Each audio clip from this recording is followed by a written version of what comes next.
Same denominator இருக்குடா.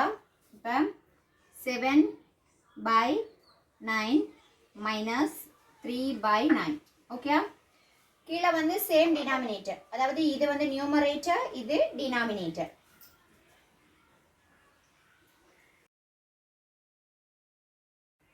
இப்போ denominator ரெண்டும் சேமாக இருந்ததுன்னா அதுதான் சேம் டினாமினேட்டர். ஓகே, இப்படி இருந்தால் ப்ராப்ளம் இல்லை. 7 - 3 என்னடா வரும்? 7 - 3 4. கரெக்ட்.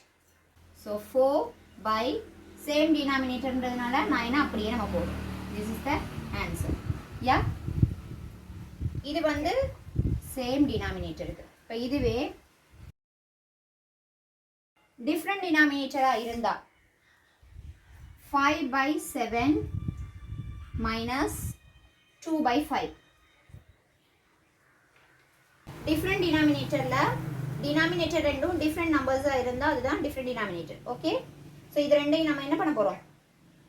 சேம் ஆக்க போகிறோம். எப்படி பண்ணணும்? 7ஐயும் 5ஐயும் மல்டிப்ளை பண்ணினா டிஃப்ரெண்ட் டினாமினேட்டராக இருக்கிறது சேம் டினாமினேட்டராக கன்வெர்ட் ஆகும்.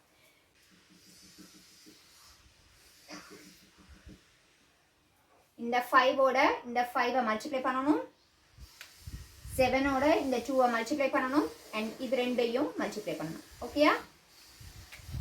இந்த 5ஐ இங்கே நம்ம ரைட் பண்ணுறோம், இந்த மைனஸை இங்கே போடுறீங்க, இந்த 2ஐ இங்கே போடுவோம்.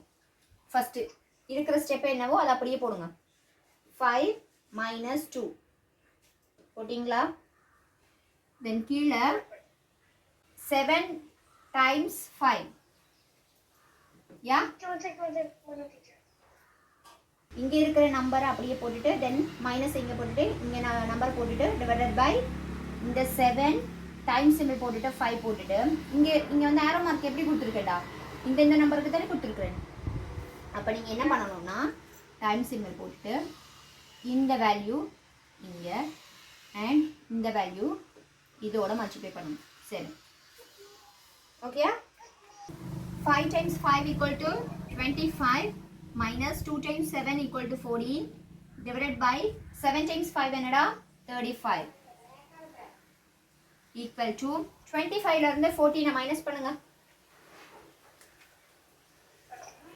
25ல இருந்து 14 மைனஸ் பண்ணணும். 5 - 4 1, 2 - 1 1.